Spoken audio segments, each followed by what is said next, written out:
The Zephyrian hunting pack had stalked across 17 star systems, their chitinous exoskeletons gleaming under alien suns as they collected trophies from a dozen species. They were apex predators in every sense, 8 feet of pure killing machine with razor-sharp claws that could slice through reinforced steel and mandibles that had crushed the skulls of countless prey. Kithvar was their pack leader, adorned with the bones of his victims, each kill meticulously carved into his carapace as a testament to his prowess. When the pack's sensors detected the small human settlement on the forest moon of Kepler 442b, he felt the familiar thrill of the hunt surge through his ether. Soft skins. He clicked to his subordinates, his translator rendering the words in their guttural tongue. Pink flesh. No natural weapons. No armor plating. He examined the scans with predatory satisfaction. Easy prey. The humans had established a research outpost, perhaps 50 souls studying the moon's unique ecosystem. Perfect hunting grounds, isolated and defenseless. Kethvar had claimed the finest specimen for himself, a young female, barely past adolescence by their species' standards, with hair the color of burning copper and eyes like Earth's ancient seas. Sarah Chen had been collecting soil samples when the attack began. The screams of her colleagues echoed through the forest as the Zephyrians descended like nightmares from the canopy. She watched in horror as Dr. Martinez, kind Dr. Martinez who had taught her xenobiology, was torn apart by claws designed by evolution's cruelest mathematics. Most would have run. Most would have hidden. Most would have begged. Sarah Chen was not most. When Kethvar cornered her in the research lab, his mandibles clicking with anticipation, she stood her ground.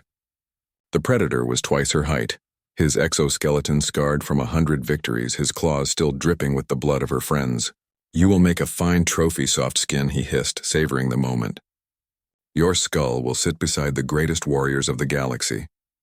Sarah's response was to smile, a cold, calculating expression that should have been impossible on prey. "You know what your mistake was?" she asked, her voice steady despite the carnage around her. Kethvar paused, confused by the lack of fear. In all his hunts, prey had never spoken with such confidence. "You assumed we were the prey." The attack came not from Sarah, but from above. Dr. James Morrison, the team's geologist and former Marine, dropped from the lab's ventilation system like a falling star. In his hands was not some advanced human weapon, but a simple mining torch, repurposed, improvised, deadly.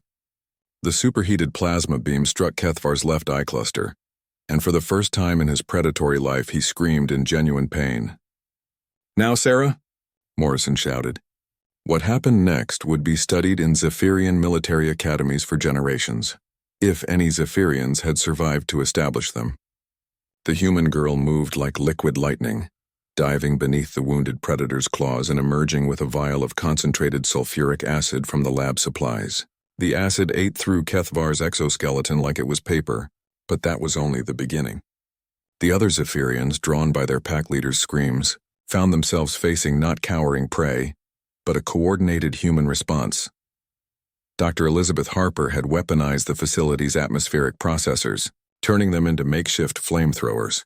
The maintenance chief, Miguel Santos, had rigged the power grid to deliver lethal electrical discharges through the metal flooring. And Sarah Chen, sweet young Sarah Chen who studied soil composition and wrote poetry in her spare time, had become something else entirely. She moved through the chaos like a vengeful spirit, using the aliens' own size against them, exploiting every weakness her species' endless wars had taught them to find. The Zephyrians had evolved to hunt. Humans had evolved to wage war. When the last alien fell, when the facility's emergency lighting cast everything in hellish red, Sarah stood over Kethvar's twitching form. The great predator's hunting days were over. His exoskeleton cracked like a broken egg, his proud trophy collection scattered and worthless. "The thing about humans," Sarah said, kneeling beside the dying alien, "is that we're persistence hunters. We don't just kill our prey, we outlast it, outthink it, and outlive it. We've been doing it for 300,000 years. She picked up one of his discarded bone trophies, the skull of some long-dead warrior from a forgotten world. "You collected bones thinking you were the apex predator, but every human child learns the truth you never understood." Kethvar's remaining eyes focused on her with desperate confusion. "The most dangerous predator is the one that doesn't look like a predator at all."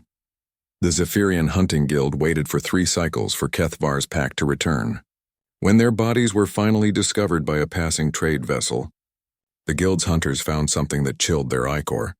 The aliens had been systematically dismantled, their hunting techniques turned against them by creatures who appeared to be nothing more than soft, defenseless prey.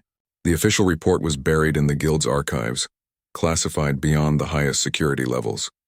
But whispers spread through the galactic underworld. Warnings passed between predators who had thought themselves the apex of evolution.